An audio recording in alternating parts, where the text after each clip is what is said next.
వేములవాడ రాజన్న ఆలయానికి భక్తులు పోటెత్తారు. ఆదివారం సెలవు దినం కావడంతో రాష్ట్రం నలుమూలల నుంచి భక్తులు పెద్ద సంఖ్యలో తరలివస్తున్నారు.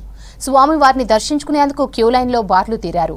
భక్తుల రద్దీ పెరగడంతో ఇవాళ రేపు గర్భాలయంలో భక్తులచే నిర్వహించే ఆర్జిత సేవలను నిలిపివేసి లఘు దర్శనానికి మాత్రమే అనుమతించారు ఆలయ అధికారులు. రాజన్నకు ఎంతో ఇష్టమైన కోడె మొక్కులు చెల్లించుకుంటున్నారు. భక్తులకు ఎలాంటి ఇబ్బందులు కలగకుండా అన్ని ఏర్పాట్లు చేశారు ఆలయ అధికారులు.